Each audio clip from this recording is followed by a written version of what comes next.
The third alarm sounded deeper than the others. It rolled through the clubhouse walls like distant thunder. Claire glanced at the security monitor again. The red warning light had turned solid now. Water pressure rising. Gate 3 still open. Ethan finally looked toward the screen, but only for a second. Then he scoffed and reached for another drink. "Sit down, everybody," he said. "The storm is not going to kill us." Nobody laughed this time. Rain hammered the tall windows harder now. The marina lights outside flickered once across the black water. I folded the napkin carefully and slid it into my jacket pocket. Ethan noticed that.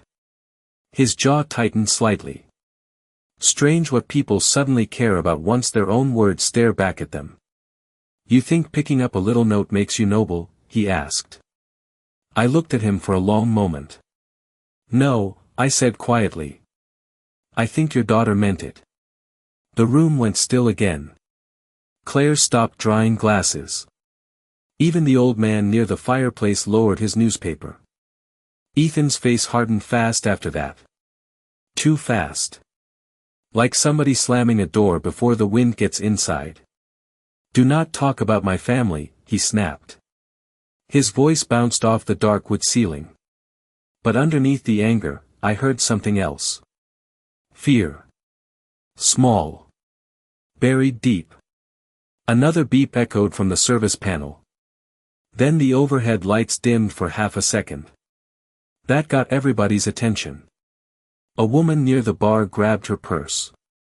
Somebody cursed under their breath.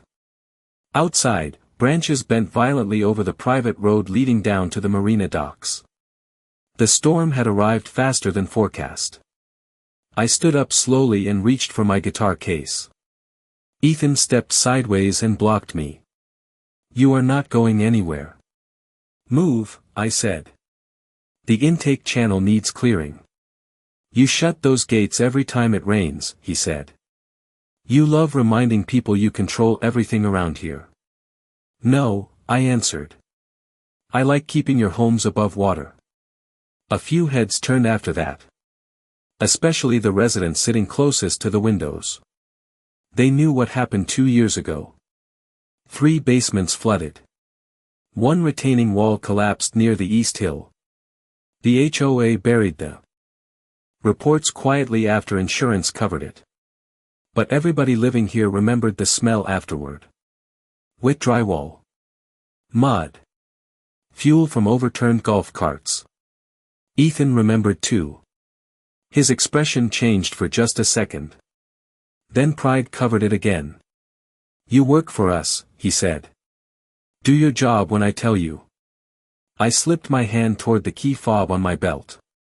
Tiny green lights blinked across its surface. Gate controls. Pump access. Service locks. Every emergency override connected through one system. Ethan followed the movement with his eyes. He suddenly understood exactly how much depended on the man standing in front of him. That realization hit him harder than the whiskey had hit me.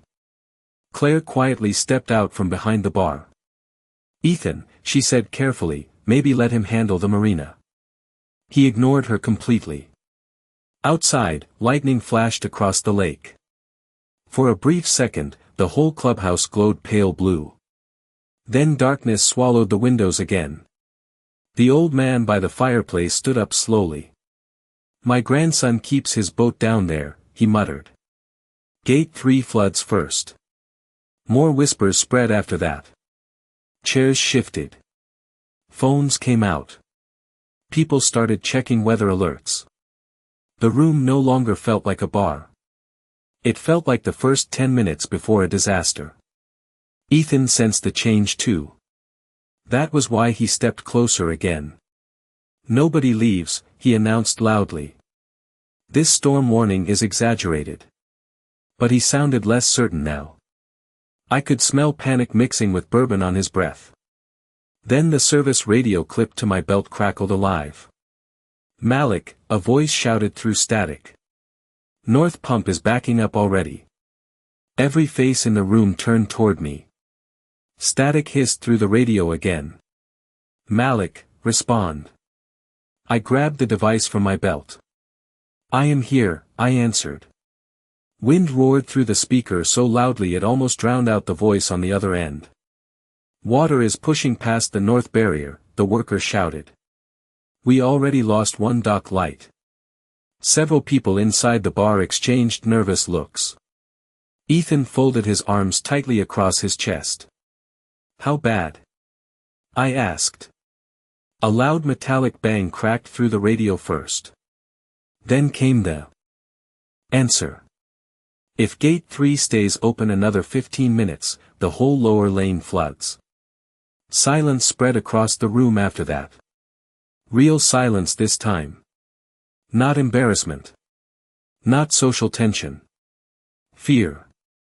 Claire slowly set down the towel in her hands. That road leads to the lake houses, she said softly. Nobody corrected her. Everybody knew exactly whose homes sat closest to the water. Ethan's included. Rain hammered harder against the glass walls now. One of the hanging lights flickered twice overhead. I stepped toward the exit. Ethan blocked me again immediately. You are exaggerating this. His voice sounded sharper now. Less smooth. Move, I said calmly. Or what? He asked. His friends behind him stayed quiet. Earlier, they had smirked at every insult. Now they just watched the security monitor over Claire's shoulder. Tiny red warning icons had started blinking across the marina map. One resident near the fireplace pulled out his phone. The county already issued flash flood alerts, he muttered. Another woman stood from her stool quickly. My husband parked near Dock C. Panic moves fast in rich neighborhoods. Faster than storms sometimes. Ethan noticed the shift immediately. He turned toward the crowd with forced confidence. Everybody relax. Malik likes creating drama every hurricane season. I stared at him for a second. This is not a hurricane. Another lightning flash lit the room pale white. Claire flinched slightly at the thunder that followed. The floor beneath us vibrated faintly. Not from the storm. From the marina pump struggling against rising water pressure. I knew that sound too well. Ethan did not. He pointed toward my radio. Hand me that. I did not move. You are not in charge of emergency systems, I said. His face darkened instantly. I am president of this HOA. And I built half the flood controls under it. That landed harder than I expected. A few people turned fully toward me after that. Most residents only saw maintenance workers when something broke. They never asked who installed the systems keeping their million-dollar homes dry during storm season. Claire looked at me differently now too. Like pieces were finally connecting in her head. Another burst of static exploded from the radio. Malik, the worker shouted again. Water just crossed the lower curb. A woman near the back gasped quietly. Ethan took one step toward me. You do not scare me. Good, I answered. Because water should. The old man by the fireplace let out a dry laugh under his breath. Nobody else did. The marina alarm suddenly changed tone. Longer now. Sharper. Emergency level. Claire quickly moved behind the bar and checked the monitor again. Her face lost color almost immediately. The cameras are cutting out, she whispered. One screen already showed nothing except gray static and heavy rain. Another flickered between images. Boats rocking violently. Water surging across the lower pavement. Then the feed disappeared completely. People started standing all around the room now. Chairs scraped across hardwood floors. Somebody grabbed car keys. Somebody else called home. Ethan looked around and realized control was slipping away from him inch by inch. That frightened him more than the storm outside. Nobody leaves this clubhouse until we know what is happening, he announced loudly. But his voice cracked near the end. Claire stared at him in disbelief. "Are you serious right now?" she asked. Before Ethan could answer, every light inside the clubhouse blinked out at once. Darkness swallowed the clubhouse so fast somebody screamed near the back wall. Glasses rattled behind the bar. A bottle tipped over somewhere to my left and shattered across the hardwood floor. For half a second, all anybody could hear was rain and breathing. Then emergency lights flickered on overhead. Dim red strips along the ceiling painted the room like a warning sign. Claire grabbed the edge of the counter hard enough to steady herself. "Backup power failed," she whispered. That got my attention immediately. Backup power at Whitmore Cove never failed. Not unless something hit the main lower circuits too. My radio crackled again through the darkness. "Malik," the worker shouted. "We lost pump 2. A heavy thud echoed outside right after he said it. Everybody near the windows turned instinctively. Through sheets of rain, one of the marina light poles tilted sideways and disappeared into black water. The room erupted after that. Residents started talking over each other all at once. Phones glowed everywhere now. Some people tried calling family. Others rushed toward the exits. Ethan raised both hands. Everybody calmed down. Nobody listened. Fear had finally become physical. You could hear it in the room. Fast breathing. Shoes scraping wood floors. Trembling voices. Claire reached for the emergency flashlight under the bar. The beam cut sharply across the darkness and landed on me first. Wet shirt. Guitar case. Key fob still blinking green on my belt. Ethan followed the light with his eyes. "You can fix this," he said suddenly. Not politely. Not respectfully. Like a demand. I looked at him for a moment. "I can try." Another loud crack rolled outside. Closer this time. The windows shook violently.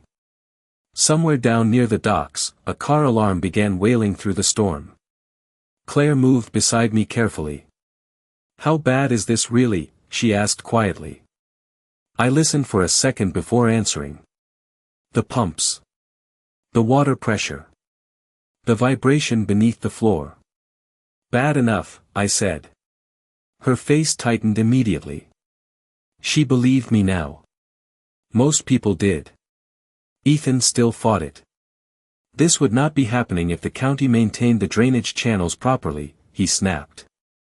The old man near the fireplace stared at him in disbelief. "The county does not own this marina," he said. Ethan ignored him completely. That was another mistake. Rich men get used to speaking over people until they stop noticing when the room turns against them. I walked toward the service hallway near the kitchen. Ethan grabbed my arm before I reached the door. Not violently. Just desperate enough. "You are not shutting down the upper road," he said. "If residents panic, property values collapse." I slowly looked down at his hand gripping my sleeve. Then back at him. "People are trying to keep water out of their homes," I said quietly. "And you are worried about property values." Claire closed her eyes briefly after hearing that. A younger couple near the entrance exchanged uncomfortable looks. Ethan finally let go. But his face had changed. Now. The confidence was cracking underneath the pressure. My radio hissed again. "Malik, answer now." I lifted it immediately. "Go ahead." The worker sounded out of breath this time. "Water crossed Dock C already. We cannot hold the lower pumps much longer." Dock C. Several residents reacted instantly after hearing that. One woman covered her mouth with both hands. Another man cursed softly and rushed for the exit. Ethan stepped in front of the doors. "Nobody drives downhill right now," he ordered. "Road visibility is too dangerous." "My boat is down there," somebody shouted back. "My house is down there," another voice answered. The room was slipping beyond his control by the second. Claire suddenly pointed toward the security monitor behind the bar. One camera feed had returned for a brief moment. Everybody turned. Floodwater surged across the Marina Road almost bumper deep already. Then another image flashed onto the screen. A black SUV stranded sideways near the lower gate. Ethan went pale the instant he saw it. Claire looked at him carefully. "Is that your daughter's car?" she asked. For the first time all night, Ethan did not answer immediately. The flashing monitor light reflected across his face in sharp red pulses. Outside, floodwater shoved against the stranded SUV hard enough to rock it sideways. Claire stepped closer to the screen. "Oh my God," she whispered. Somebody near the back muttered Ethan's daughter's name under their breath. Lily Whitmore. 17 years old. Dark hair. Quiet kid. Always carried books into the clubhouse cafe instead of talking to people. I remembered fixing her dead battery last winter near the marina parking lot. She had thanked me twice for something that took 4 minutes. Ethan suddenly lunged toward the monitor. "Zoom in," he barked at Claire. "The system is barely running," she answered. Her hands shook slightly over the controls. The image sharpened for half a second. Rain crashed across the windshield of the SUV. Driver side door shut. Headlights half underwater. Then the screen flickered again. Ethan grabbed his phone instantly and dialed. No answer. He called again immediately. Still nothing. The silence around him changed shape after that. Earlier, people stayed quiet because they feared his temper. Now they stayed quiet because they saw a father beginning to panic. Ethan lowered the phone slowly. "She was supposed to be at her friend's house," he muttered. Nobody responded. Outside, thunder rolled so deeply the floor vibrated under our feet again. My radio burst alive. "Malik, Lower Road is gone," the worker shouted through static. Water crossed the retaining wall. Several residents gasped at once.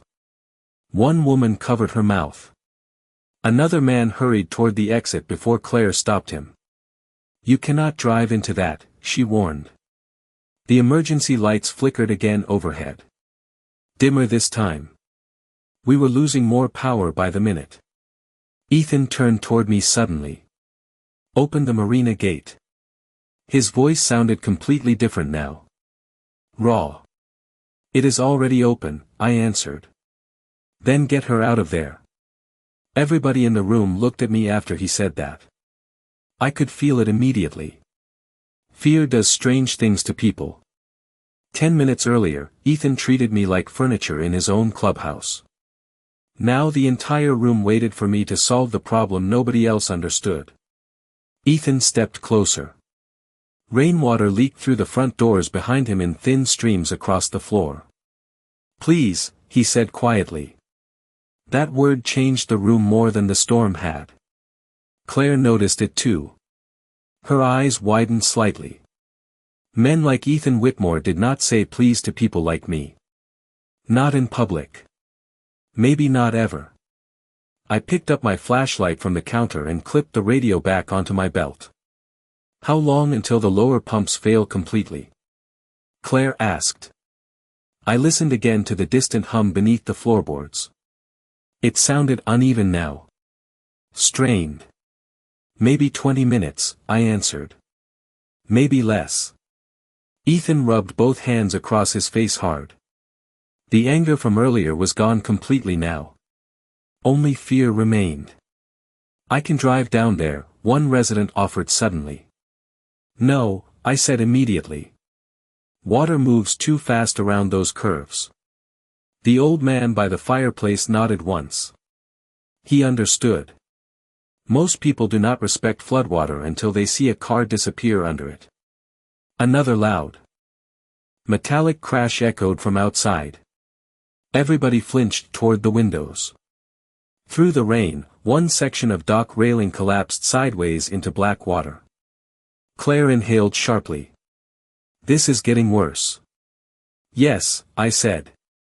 Ethan looked at me again. Tell me what you need. That almost made me pause. Almost.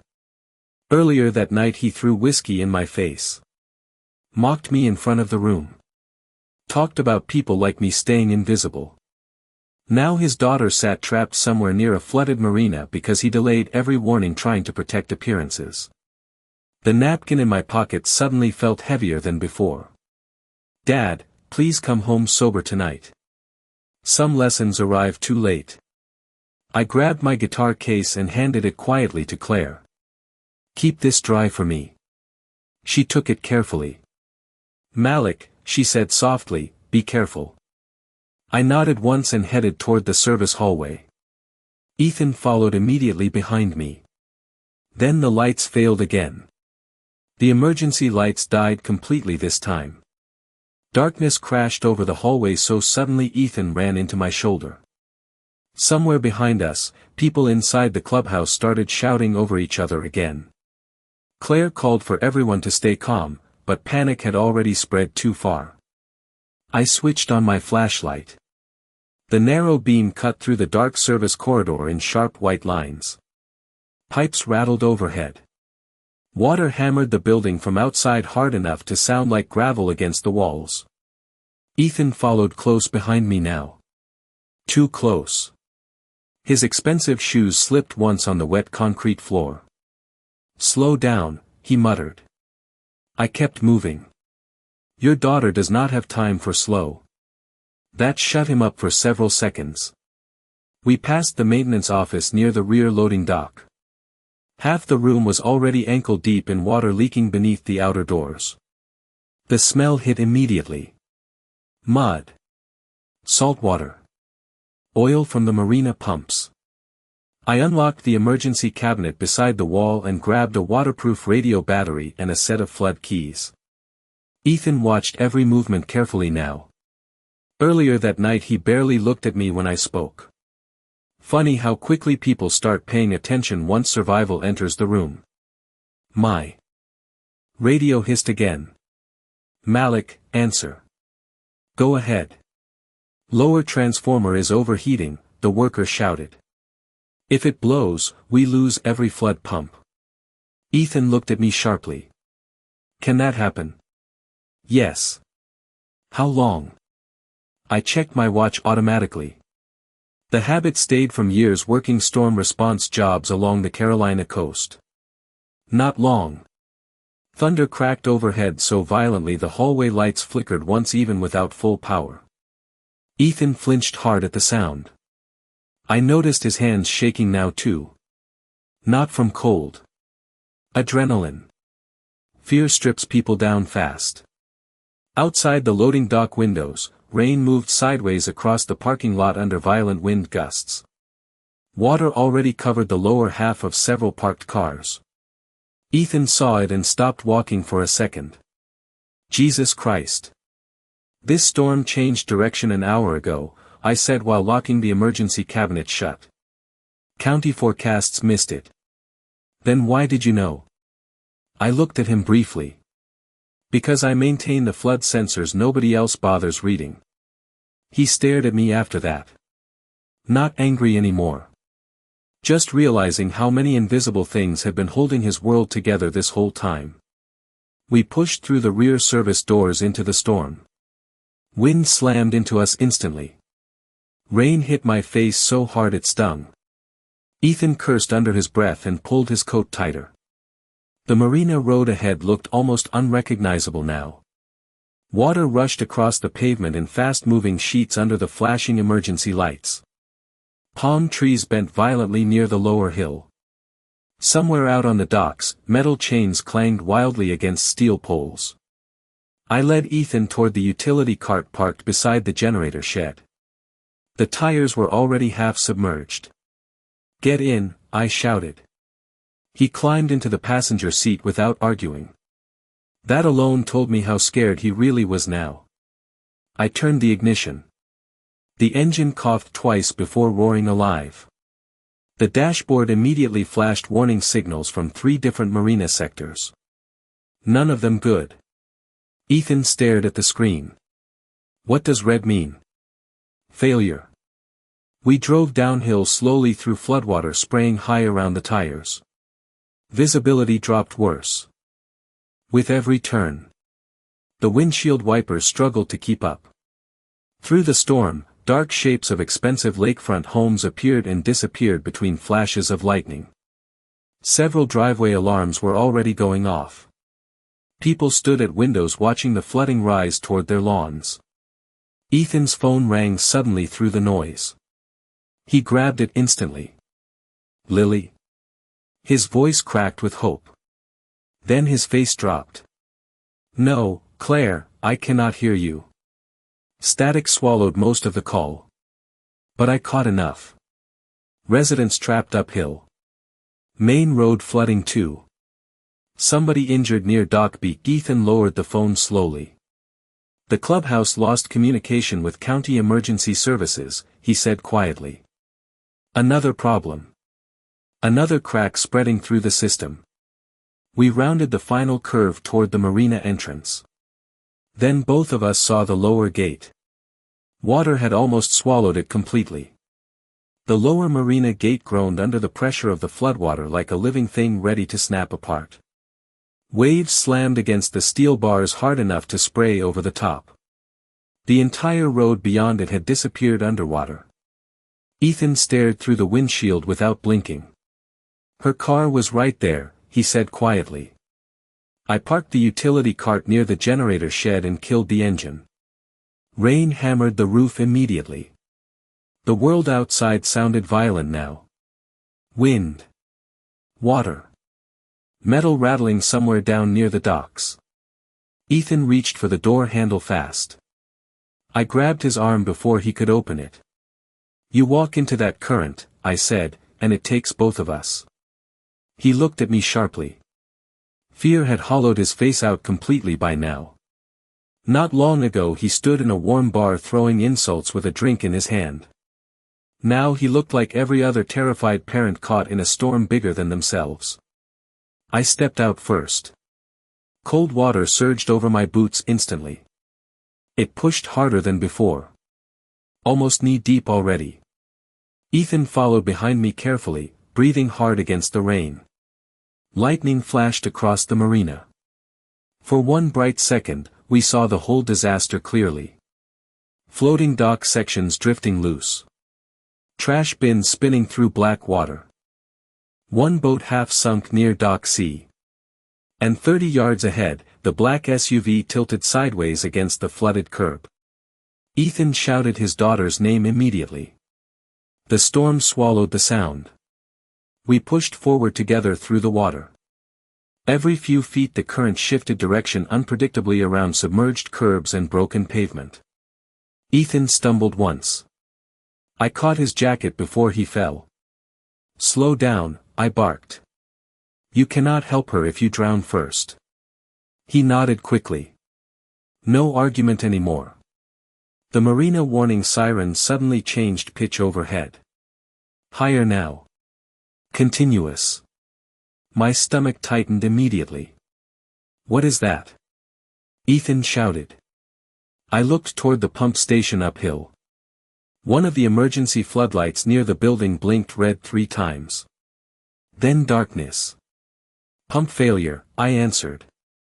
Ethan stopped moving for half a second. "What happens now?"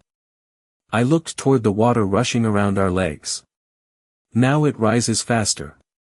That hit him hard. We reached the SUV moments later.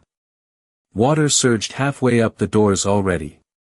Through the rain-covered windows, I could barely make out movement inside. Ethan slammed both hands against the glass. "Lily." A weak shape moved in the driver's seat. Relief hit his face so fast it almost looked painful. She was alive. But the relief did not last long. The driver's side door would not open. Water pressure pinned it shut. Ethan yanked the handle repeatedly anyway. "Come on," he shouted. "Come on." Inside the vehicle, Lily pressed both hands against the fogged window. Her face looked pale beneath the dashboard light. I moved around toward the rear passenger side carefully. The current shoved harder here near the drainage drop. One wrong step and the water would sweep straight toward the lower channel. I tested the rear handle once. Locked. Lily, I shouted through the glass, unlock the back doors. She looked confused for a second.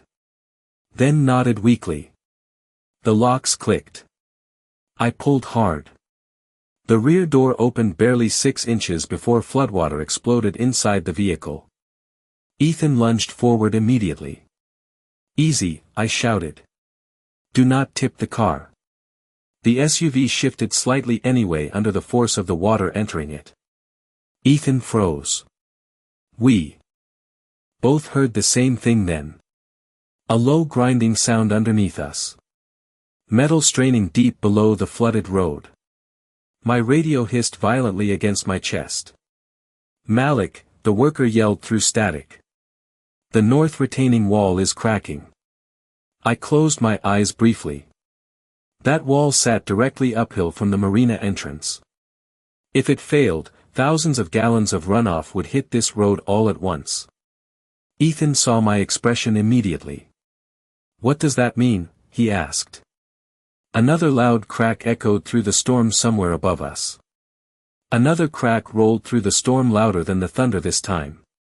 Not from the sky. From concrete. Deep. Heavy. The sound traveled beneath our feet through the flooded road itself. Ethan turned toward the hill immediately. Malik. I already knew. The retaining wall was giving way. Water rushed harder around the SUV now, swirling violently against the tires.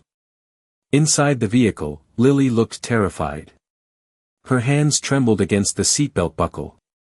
Listen to me, I shouted through the open rear door gap. You have to climb into the back seat now.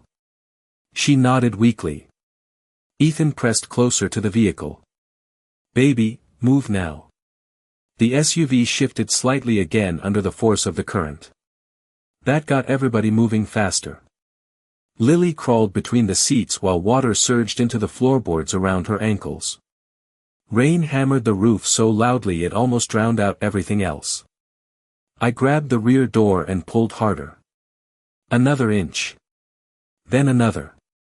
Water exploded through the opening in freezing waves. Ethan tried helping now. Together we forced the door wider. Barely enough space for her to squeeze through. Come on, Ethan shouted. Lily crawled toward us crying silently now. Not screaming. Just scared enough her whole body shook. I reached into the vehicle first. I have you. Her hand grabbed my wrist instantly. Cold. Tiny. Trembling hard. Ethan held the side of the SUV steady while I pulled her carefully through the opening against the pressure of the floodwater. The moment her feet touched the road, another deep cracking sound echoed uphill. This one did not stop. It kept going. Long grinding. Terrible. My head snapped toward the retaining wall immediately. Through the rain and darkness, I saw part of the hillside shift downward. Mud. Concrete. Water. Everything moving together. Move. I shouted. We barely made it 3 steps before the wall failed completely. A roaring wave of runoff exploded downhill behind us like a freight train. Floodwater slammed into the marina entrance with horrifying force. The SUV tore sideways instantly. Ethan spun around just in time to watch his daughter's car disappear into black water between the docks. Lily screamed. I grabbed both of them and forced us toward the higher curb before the current knocked us down too. Water surged past my knees now powerful enough to drag debris with it. Trash bins. Broken wood planks. Pieces of dock railing. Ethan wrapped one arm around Lily while trying to keep balance against the current. His expensive coat soaked heavy against him. None of that mattered anymore. Lightning flashed again. For one bright second, the whole marina looked destroyed. Boats crashing against each other. Power lines swaying violently. Water swallowing the lower road completely. Then darkness returned. My radio blasted static against my chest. "Malik," the worker yelled. The overflow channel collapsed. "Water is heading uphill now." Uphill. That changed everything. The flood was no longer trapped near the marina. It was moving toward the residential section. Toward the clubhouse too. Ethan heard it in my silence before I spoke. "What?" he asked. I looked toward the upper road disappearing through sheets of rain. "Everybody at the clubhouse needs evacuation now." Lily looked up at her father immediately. "Dad," she whispered, "people are still down there." Ethan closed his eyes briefly. Rain streamed down his face mixed with sweat and exhaustion. Then he looked at me again. Different this time. No arrogance left. No anger. Just fear and shame colliding together. "What do we do?" he asked quietly. That question stayed hanging between us for a second. Hours ago, Ethan Whitmore acted like he owned every person in Whitmore Cove. Now he stood in floodwater asking the man he humiliated how to save the neighborhood carrying his own family name. I tightened my grip on the flashlight and looked uphill toward the dark road. Emergency sirens finally echoed faintly somewhere in the distance. Too far away. Too late to matter yet. Then every remaining marina light suddenly went black. Darkness rolled across the marina like somebody had shut the whole world off. Only lightning gave us brief pieces of vision now. White flashes. Black water. Twisted dock rails. Lily clung tightly to Ethan's soaked jacket beside me. She was shivering hard. "We need higher ground," I said. Ethan nodded immediately. No hesitation anymore. The floodwater pushed stronger around our legs as we fought uphill toward the utility road. Every few seconds debris slammed past in the current. A cooler. Broken wood. One floating patio chair from somebody's lake house. The storm had started taking pieces of Whitmore Cove apart. My flashlight beam bounced wildly across the road ahead. Half the pavement had already disappeared beneath moving water. Somewhere uphill, car alarms screamed through the rain. Lily stumbled once. Ethan caught her instantly. "I have you," he whispered. His voice sounded wrecked now. Not just scared. Ashamed too. We reached the utility cart barely before another surge of runoff slammed through the marina entrance behind us. Water exploded against the retaining fence with enough force to bend the steel mesh inward. Ethan looked back at the destruction for half a second. "Dear God. Get in," I shouted. We climbed into the cart soaked to the bone. The seats felt slick beneath us. I turned the ignition once. Nothing. My stomach tightened immediately. I tried again. The engine coughed weakly. "Dead." Ethan stared at me. "Tell me that thing still works." Rain hammered the roof while I checked the dashboard. Water damage warning lights blinked red across the panel. "Battery flooded," I said. Ethan hit the side rail in frustration. Lily sat frozen between us, breathing fast. Then my radio crackled alive again. "Malik, answer now." I grabbed it instantly. "I am here." The worker's voice broke through heavy static. "Clubhouse parking lot is flooding. Residents trapped inside vehicles." Ethan closed his eyes hard after hearing that. "How many?" I asked. "At least 12 people still there." The signal cut briefly. Then returned louder. Main Hill Road collapsed near the entrance. That changed the whole situation again. The upper exit road was gone. Meaning the clubhouse had become a trap. Claire and everybody else inside were boxed in by floodwater now. Ethan slowly lowered his head into his hands. Rain drummed against the utility cart roof above us. For several seconds nobody spoke. Then Lily looked up at me quietly. "Miss Claire is still there?" "Yes," I answered. And the old man near the fireplace? I nodded once. Her face tightened. She remembered them too. Funny how kids notice people adults ignore. Another lightning flash lit the marina. Through the storm, I spotted movement farther uphill near the maintenance shed.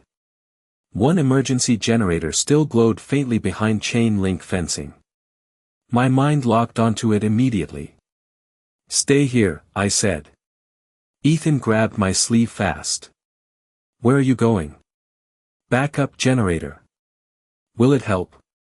If it still runs, I can restore the emergency gate system and radio tower. Ethan stared at me. You can do that? I wired the system myself. That silenced him completely. I climbed back into the floodwater before he could say anything else. The cold hit like ice around my legs. Wind shoved hard against my shoulders as I fought uphill toward the maintenance shed. Behind me, Ethan shouted my name once through the rain. Not as an order this time. Like he was scared I might disappear into the storm too. The chain link gate rattled violently as I reached it. The lock was still holding. Good sign. I unlocked it quickly with the flood keys from my belt and pushed inside. The small generator building shook beneath the wind gusts. Emergency lights inside flickered weak yellow through rain-streaked windows. I pulled the door open fast. Heat and diesel fumes rushed out immediately. Then my flashlight beam landed on the control panel. My chest tightened. Somebody had already been inside before me. And the backup system was missing parts. Rain hammered the metal roof above the generator shed so hard it sounded like fists pounding on a drum. I stepped closer to the control panel and swept my flashlight across the wiring. 2 relay modules were gone. Cleanly removed. Not damaged by the storm. Removed on purpose. My jaw tightened immediately. Without those relays, the backup generator could not route emergency power to the marina gates or the communication tower. Somebody had crippled the system before the flooding even started. Water dripped from my jacket sleeves onto the concrete floor while I checked the open maintenance cabinet beside the panel. Empty. No spare relays. No backup kit. That made no sense. Whitmore Cove always stocked emergency replacements during storm season. Always. My radio crackled weakly through static. Malik, report. Generator is sabotaged, I answered. Silence hit the line for a second. Then the worker cursed quietly. You serious? Yes. Behind me, the shed door burst open hard against the wall. Ethan stumbled inside soaked from head to toe. Lily stayed behind him wrapped in a reflective emergency blanket from the utility cart. Ethan looked around at the exposed wiring immediately. What happened? I pointed my flashlight toward the missing modules. Somebody pulled the relay controls. Ethan stared blankly. English. The backup system cannot transfer power. He stepped closer fast. Can you fix it? Not without replacement relays. Rainwater streamed off his coat onto the floor while he stared at the damaged panel. Then something shifted across his face. Recognition. Wait, he muttered. Those upgrades were delayed last year. I looked at him sharply. What? Ethan rubbed his forehead hard. The HOA board postponed replacement funding during budget review. Lily slowly looked toward her father. You cancelled emergency repairs? His face tightened immediately. It was temporary. You delayed flood system upgrades? I asked again. Ethan avoided my eyes for the first time since entering the shed. That told me enough. Wealthy neighborhoods love appearances. New landscaping. Renovated clubhouses. Decorative fountains near the entrance. Nobody claps for drainage upgrades hidden underground. Nobody posts photos beside reinforced flood relays. So people postpone them. Until the storm comes. Ethan finally exhaled hard. The board said the existing system was enough. And you agreed. He stayed silent. Lily looked at him differently after that. Not angry. Hurt. Sometimes disappointment cuts deeper than anger ever could. Another violent crack of thunder shook the building. The emergency light overhead flickered weakly. My radio exploded with static again. Malik, Claire's voice broke through this time. Faint. Panicked. The clubhouse lower level is flooding. I grabbed the radio instantly. How many people still inside? At least 20. Loud voices echoed behind her through the transmission. Glass breaking somewhere. Then Claire again. The parking lot water is up to the doors. Ethan closed his eyes hard. His entire neighborhood was unraveling around him now piece by piece. And underneath all of it sat decisions he helped make. Decisions buried inside board meetings and budget cuts nobody thought would matter. Until tonight. I opened the maintenance drawer beneath the damaged panel one last time, hoping for anything usable. Flashlight batteries. Corroded tools. Old inspection reports soaked at the edges. Then I froze. One document sat clipped beneath the drawer tray. Bright yellow paper. Recent. My name printed across the top. Ethan noticed my expression immediately. What is it? I pulled the paper free slowly. Storm Preparedness Recommendation. Submitted 6 months earlier. Signed by me. Denied by the Whitmore Cove HOA Board. Ethan stared at the signature section at the bottom. His own name sat there first. Ethan stared at the yellow report like it weighed 50 pounds in his hands. Rain pounded the shed roof overhead while emergency lights flickered weak and uneven around us. Lily stepped closer beside him. Her eyes moved slowly down the page. Reinforcement recommendation. Backup relay replacement. Overflow wall stabilization. Every item marked urgent. Every item denied. Ethan swallowed hard. I remember this meeting, he said quietly. I said nothing. He did remember. I could see it in his face now. The boardroom. The polished oak table. The budget charts projected on expensive screens while people argued over landscaping costs and clubhouse renovations. I remembered it too. I stood in that room 6 months ago explaining exactly what would happen if the lower flood systems failed together during a major storm surge. Most of them barely looked at me while I spoke. One board member checked golf reservations on his phone the entire time. Ethan slowly lowered the report.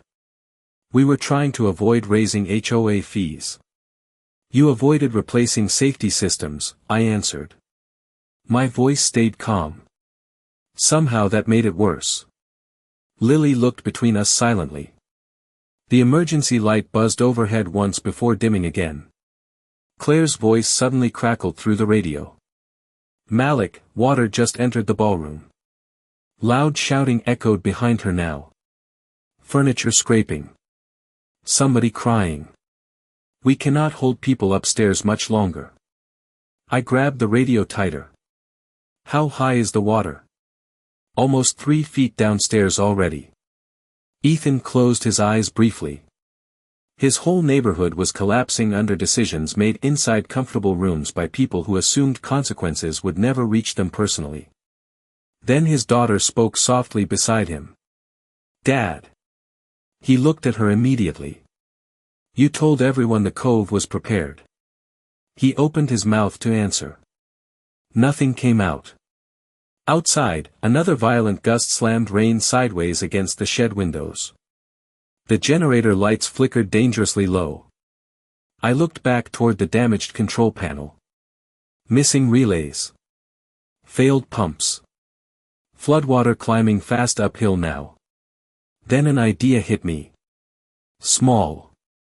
Risky. But possible. I crouched beside the lower wiring compartment and pulled off the metal panel cover. Ethan stared down at me. What are you doing? Trying something stupid. Will it work? Maybe for 10 minutes. That was all we needed. If I could reroute partial emergency power manually, I might restore the upper gate controls long enough to evacuate the clubhouse parking lot and reconnect the radio tower. The problem was simple. The load would overload the temporary circuit fast. Too much pressure. Too much water already inside the system. Ethan knelt beside me immediately. Tell me what to do. I glanced at him briefly. Hours ago he threw whiskey in my face and called people like me invisible. Now he was kneeling on a wet concrete floor waiting for instructions from the same man. Strange night. Hold the flashlight steady, I said. He obeyed instantly. Lily stayed near the doorway wrapped tightly in the emergency blanket watching both of us in silence. I pulled open the wiring compartment carefully. Heat rolled out immediately. Several cables sparked weak blue against the flooded metal housing. The smell of burned insulation filled the room. If this overloads, I muttered, every remaining flood pump dies. Ethan's face tightened. And if we do nothing? The clubhouse floods completely. Rain hammered harder outside. Somewhere downhill another alarm began screaming through the storm. I worked quickly reconnecting bypass lines by hand while Ethan held the flashlight perfectly still beside me. No complaints. No attitude. Just focus. Maybe guilt sharpens people. Maybe fear does. Probably both. My hands moved fast across the wiring harness. Then suddenly Ethan spoke without looking at me. I was drunk earlier. I kept working. That does not excuse anything. Silence sat heavy between us after that. Then he said the one thing I did not expect. You should have been on that board instead of me. Sparks jumped suddenly across the relay housing. Sparks snapped across the relay housing bright enough to light the entire shed blue for a split second. Ethan jerked backward instinctively. I kept both hands steady on the bypass cables. Do not move the flashlight, I said. His grip tightened immediately. The beam stopped shaking. Rain roared against the roof while the damaged generator groaned beneath us like it was deciding whether to survive another minute. Then the emergency panel flickered once. Twice. A low mechanical hum rolled through the floor. I looked up sharply. Come on, I muttered. One green indicator light blinked alive on the control board. Then another. Ethan stared at the panel like he could not believe it. Did you do it? Before I could answer, my radio exploded with sound. Clearer this time. Stronger. Malik, we hear you now, Claire shouted through the speaker. Relief hit me so fast I almost laughed. The radio tower was back online. Barely. Claire, I answered quickly, listen carefully. Start evacuating everybody to the upper conference level now. Loud movement echoed behind her. The lower ballroom doors just gave way, she said breathlessly. Water is pouring in. Ethan closed his eyes hard again. Lily moved closer beside him silently. I grabbed the emergency microphone from the wall panel and switched on the marina speaker network. Static cracked loudly through the shed first.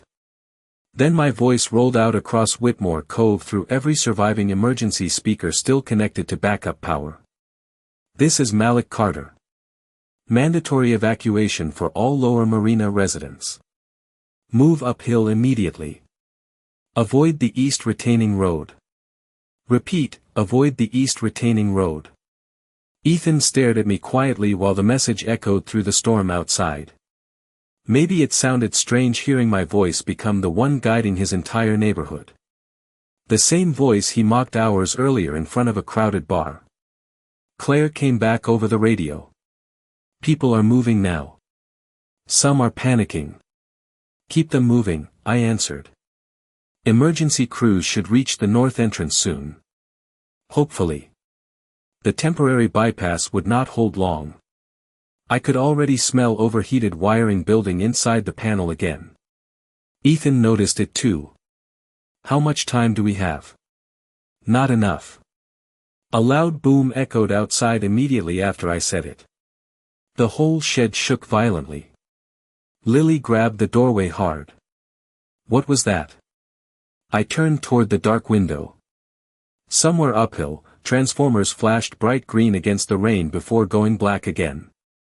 Another section of the cove had just lost power completely. My radio crackled with overlapping voices now. Residents reporting flooded homes. Trapped vehicles. Broken gas lines near the golf course entrance. The entire neighborhood system was failing one piece at a time. Ethan listened to every call with a face that looked older by the minute. Then one transmission cut through all the others. "We have elderly residents trapped on Birch Lane." Claire again. "Second floor. Water rising fast." Birch Lane sat closest to the overflow channel. If the pumps failed completely, that section would flood first. I checked the bypass panel. One warning light had already turned red. "Malik," Ethan said quietly. I looked at him. Water dripped steadily from his hair onto the concrete floor while emergency light flickered weak across his exhausted face. "Let me help this time." That sentence hung in the shed for a moment. No pride left behind it. No performance. Just honesty. Lily looked at her father carefully after hearing that. Then she slowly reached into her jacket pocket and pulled something out. The folded blue napkin. She handed it to him without saying a word. Ethan stared at the crayon handwriting for several silent seconds. Then he folded it carefully and slipped it into his coat pocket like something fragile. The bypass panel screamed suddenly with a high electrical whine that cut through the storm noise like a warning siren. One more overload and the temporary circuit would die completely. I grabbed the emergency flood map from the wall and pointed toward Birch Lane. "We take the upper maintenance road," I said. "It stays elevated longer." Ethan nodded immediately.